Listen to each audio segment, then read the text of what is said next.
Hello everyone, we are from group 6. On this video, we are going to tell you about the basic concept of tax collection.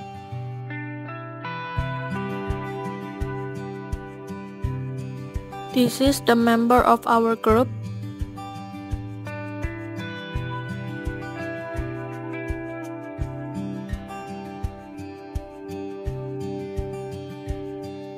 The materials that we are going to tell you are: first, tax collection process; second, tax collection by compulsory letter; third, tax attorney requirements; and fourth, rights and obligation of the tax attorney.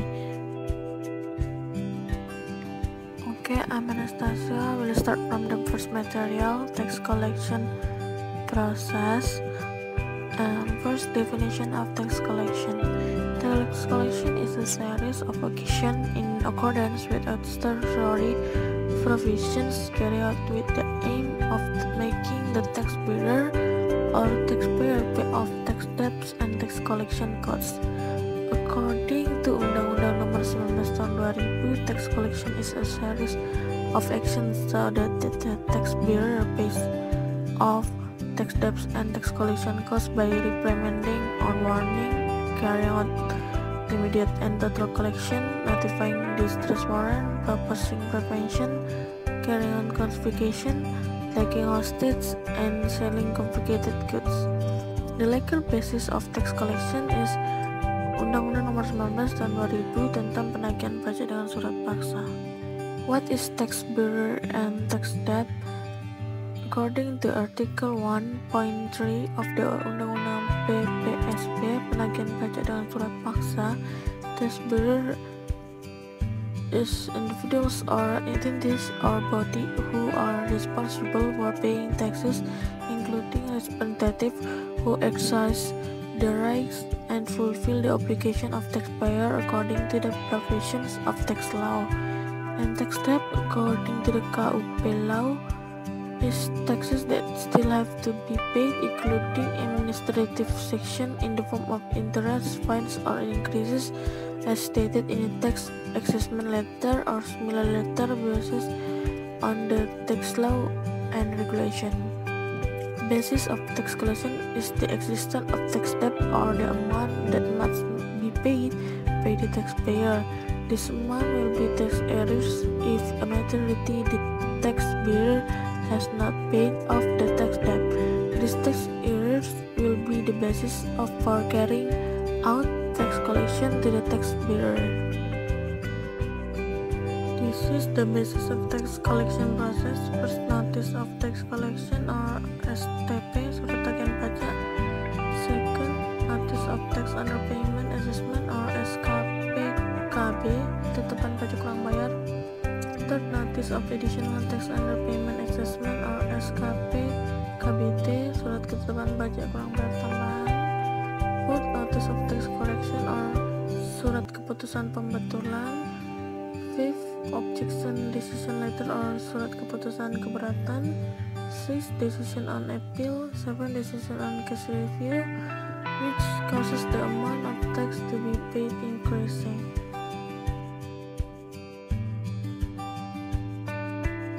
This is the steps and explanation about tax collection process.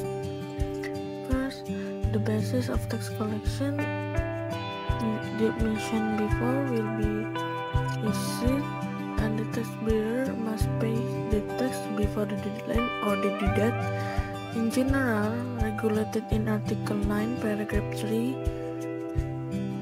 the due date is 1 month from the date the letter or the notice is issued. However, for small business taxpayer and taxpayer in certain regions, the repayment period can be extended for a maximum of 2 months. The provisions are regulated according to regulation of the Minister of Finance or Peraturan Menteri Keuangan. The taxpayer is given the opportunity to submit an application for installments or delay for the payment no later than 9 days before the due date. However, if within the period the taxpayer doesn't apply for installments or delay and also doesn't pay off the tax until the due date. After 7 days from the due date, a warning letter will be issued. A warning letter is issued by an official to reprimand or warn the taxpayer to pay off his tax debt so that there is no need for forced collection. After 20 days have passed since the issuance of the warning letter, if the taxpayer still not pay off his tax debt, a distress warrant will be issued. Distress warrant is ordered to pay the tax debts and tax collection fees issued if the taxpayer doesn't pay off his tax debt after 20 days have passed from the date of the warning letter is issued. Distress warrant notified by the tax bailiff in 2 times 24 hours. The tax bailiff can announce in mass media, blocking accounts, prevention, and tax taking. If the tax debt is still not paid within 2 times 24 hours from the date of the notification of the distress warrant to the taxpayer, the head of the Office of Tax Service or Office of Land and Building Tax Service that has issued the distress warrant shall issue the SPMP, Surat Perintah Melaksanakan Penyitaan, or warrant for implementing confiscation. According to Undang-Undang Nomor 19 Tahun 2000, confiscation is the act of a tax bailiff to control goods of the tax bearer in order to be used as collateral to pay off his tax debts according to laws and regulations. The confiscation is not solely aimed at selling the goods belonging to the tax bearer, but the officer uses the goods as collateral so that the tax bearer pays the tax. The confiscation is carried out until the value of the confiscated goods is estimated to be sufficient to pay off the tax debt and tax collection costs. Other things that can be confiscated are regulated by the government regulation. Revocation of confiscation is carried out if the tax bearer has paid the collection fee and tax debt are based on a court decision or the decision of the tax court are stipulated by a decree of the Minister of Finance or decree of the regional head. The tax bearer still has the opportunity to pay his taxes for 14 days from the confiscation of the tax bearer property. If within 14 days the tax bearer still has not paid the tax debt, an auction announcement will be issued. Deduction will be conducted if within 14 days after the announcement of the auction is issued and the tax bearer doesn't pay off the tax debt. If the taxpayer has paid off the tax debt but does not pay the tax collection fee, the sale by auction of the confiscated goods can still be carried out.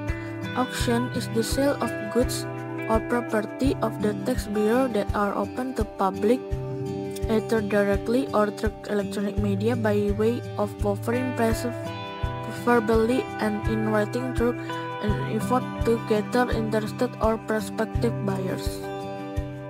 Immediate and Total Tax Collection or SPSS.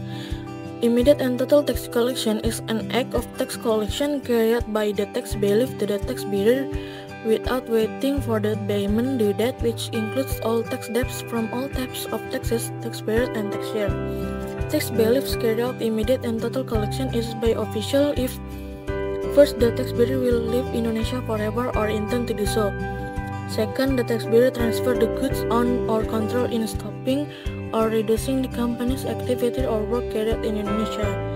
Third, there are signs that the tax bearer will dissolve the business entity or merge the business or carry out other form of dissolution. And the fourth, the business entity will be dissolved by the state. Or fifth, there is a confiscation of the tax bearer goods by a third party, or there are signs of bankruptcy. The issuance of an immediate and total collection letter by an official is carried under the following condition. First, issue before a payment due. Second, issue before a warning letter. And the last, issue before a period of 21 days since the warning letter is issued before the issuance of the distress warrant.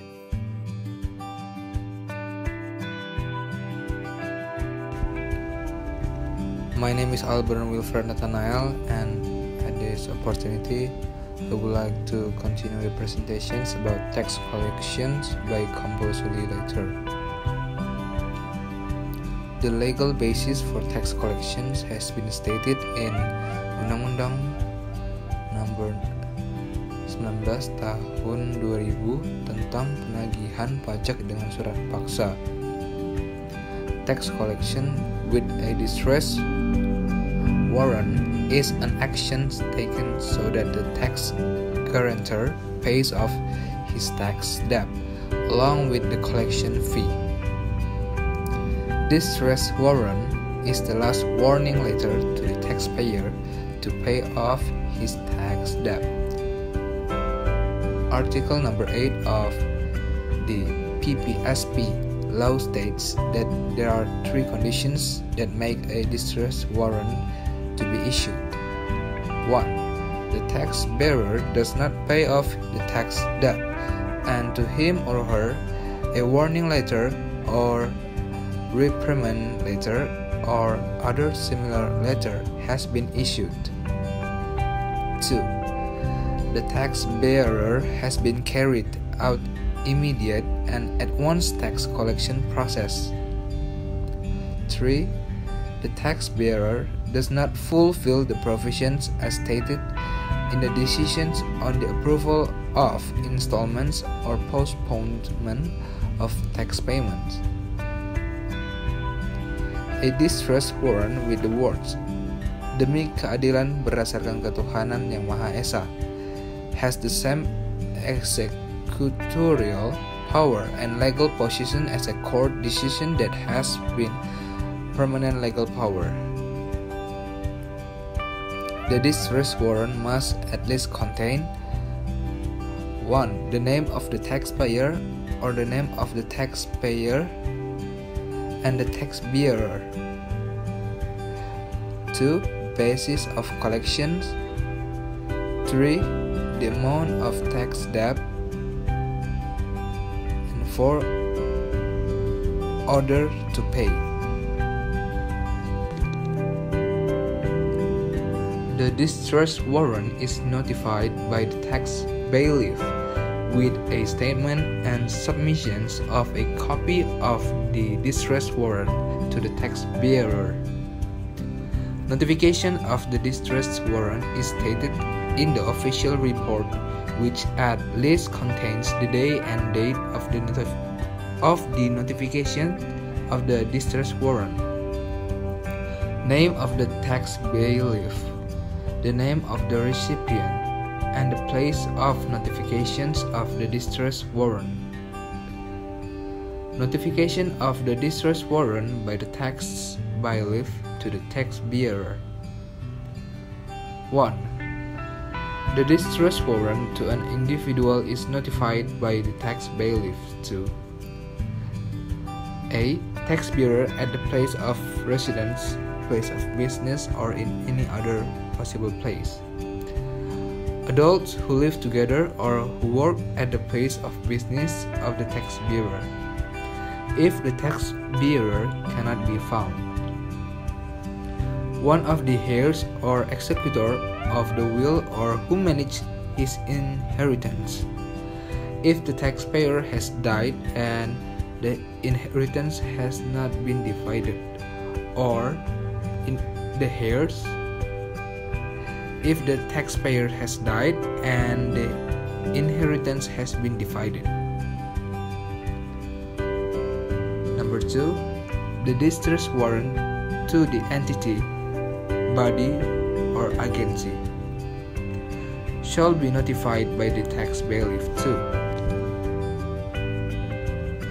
Administrator, head of representative, heads of branches, person in charge, owner of capital, whether at the domicile of the entity or agency concerned, at their place of residence, or in other possible places. or permanent employee at the place of the domicile or place of business of the entity or agency concerned if the tax bailiff is unable to meet one of the persons as referred to in letter A. Notifications of distress warrant on taxpayers who are declared bankrupt shall be made up to the curator, supervisory judge, or property and heritage agency. Notifications of distress warrant on a taxpayer who is declared disbanded or in liquidation shall be made to the person or entity charged with carrying out settlement or the liquidator. Notification of distress warrant of taxpayers who appoints an attorney with a special power of attorney to carry out the tax right and obligations can be made to the recipient of the power of attorney. In the event that notification of distress warrant to the party in charge cannot be carried out, the distress warrant is submitted through the regional government. In the event that the place of residence, place of business, or domicile of the taxpayer is not known, then the notification of the distress warrant is carried out by attaching the distress warrant on the bulletin board at the office of the official who issued it, announcing it through mass media or other way. In the event that the responsible party refuses to accept the distress warrant, the tax bailiff leaves behind the distress warrant and records it in the official report that the taxpayer refused to accept the distress warrant, and the distress warrant is considered to have been notified. And after this, the presentation will be continued by Jelita. Okay, I'm Jelita Mianarta Rajakuku. I will explain about tax attorney requirements. For legal basis, first, Undang-Undang Nomor 14 Tahun 2002 tentang Pengadilan Pajak. Second, PMK Nomor 184 PMK 01 2017 tentang persyaratan untuk menjadi kuasa hukum pada pengadilan pajak. Third, Peraturan Ketua Pengadilan Pajak Nomor per 01 PP 2018 tentang tata cara permohonan izin kuasa hukum pada pengadilan pajak. According to the legal basis of tax attorney is an individual who has obtained permission to become a legal representative from the head of the tax court and obtain a special power of attorney from the disputing parties to be able to accompany or represent the disputing parties in litigation at the tax court. Tax court means a judicial body that exercises judicial power for taxpayer or tax insurer seeking justice for tax disputes. Every individual to become an attorney at the tax court must meet general requirements and specific requirements.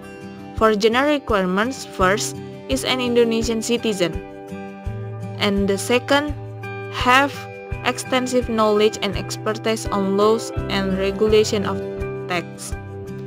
Extensive knowledge and expertise regarding tax laws and regulation evidenced by certificate of bachelor or diploma for degree in fiscal administration, accounting, taxation, or custom and exercise from an accredited university, or certificate of bachelor or diploma for degree from an accredited university other than in the field as referred to in letter A, which is accompanied by one of the following additional evidence. 1. Certificate of Diploma 3 degree in taxation or customs and exercise from an accredited university. 2. Tax brevet from the agency or institution administering the tax brevet. 3. Customs and Excise Expertise Certificate from Customs and Excise Education and Training Institution. 4. a letter or document showing experience of having worked for a government agency in the technical field of taxation or customs and excise. For specific requirements, 1. Have a taxpayer identification number or NPWP, nomor pokok wajib pajak. 2. Have evidence of receipt of submission of individual annual income tax return or SPT for the last 2 years. 3. Have a certificate of good conduct Indonesian Police Certificate or SKCK, surat keterangan catatan kepolisian. 4. Doesn't have the status of a civil servant or a state official. 5. Sign an integrity pact. 6. Has passed a period of 2 years after being honorable discharged as a tax court judge for a person who has served as a tax court judge, and the last as have a tax attorney license. So, how to have tax attorney license? Every person who becomes an attorney at the tax court must have a tax attorney's license from the head of the tax court. The procedure for applying for a tax attorney license is regulated in the Peraturan Ketua Pengadilan Pajak Nomor Per 01 PP 2018 tentang tata cara permohonan izin kuasa hukum pada pengadilan pajak. In the Aqua Rule, the attorney license at the tax court consists of attorney license in taxations and attorney license in a customs and excise. To obtain attorney license, the person must submit his application through the Secretariat of the Tax Court. Regarding the application, the Secretariat of the Tax Court examines the completeness of the application documents. The application is submitted to the head of the tax court for approval. If the application is approved, the head of the tax court will issue a decision of the tax attorney license within a period of no later than 14 working days after the complete application is received. The decision is valid for a period of 2 years from the date of stipulation. After that, the Secretariat of the Tax Court will issue a tax attorney identity card. An attorney who has obtained the tax attorney license can accompany or represent disputing parties in proceeding at the tax court according to the type of the license of attorney issue. The attorney license can be extended no later than 30 calendar days before the validity period of the attorney license expires. Okay, now I'm Juan gonna continue our material for rights and obligation of tax attorney. According to Peraturan Kota Pengadilan Pajak tentang tata cara permohonan izin kuasa hukum pada Pengadilan Pajak Chapter 6 Artikel 5-6. Lawyers who already have tax attorney license have the right to accompany or represent the disputing parties in proceedings at the tax court in accordance with the type of attorney's license granted. First, tax attorney who already have a tax attorney license are required to attest the original valid special power of attorney from the disputing parties in the proceedings at the tax court. Second, tax attorney in proceedings at the tax court are required to obey the prevailing laws and regulation and court procedures. Third, tax attorney must approve the publication of the tax attorney's identity on the Tax Secretariat Information Services. According to PMK, Peraturan Menteri Keuangan Nomor 229 PMK 3 2014 Artikel 10, Peraturan Pemerintah Republik Indonesia Nomor 74 Tahun 2011 Artikel 50, Peraturan Pemerintah Republik Indonesia Nomor 80 Tahun 2007 Artikel 30. 1. A tax attorney only has certain tax rights and or obligation that authorized by the taxpayer in accordance with a special power of attorney, and cannot delegate the power of attorney received from the taxpayer to another person. Second, a tax attorney, in exercising certain tax rights and/or obligations, must obey the provisions and regulations in the field of taxation. Third, a tax attorney cannot exercise the rights and/or obligations of a taxpayer authorized to him if in exercise his rights and/or fulfilling his tax obligations, then A. Violate the provision of tax laws and regulations. B. Obstruct the implementation of provisions of the tax laws and regulations. Or C. Had been convicted of criminal offense in the area of taxation or other criminal acts. Fourth, with a letter of appointment, a tax attorney can only ask other people or their employees to submit and/or receive certain required tax documents to and/or from employees of the Directorate General Taxes. Another person or employee appointed by a tax attorney must submit a letter of appointment to the employee of the Directorate General of Taxes when carrying out his duties. I think that's all from us. Thank you for your attention. If you have any question, feel free to ask us.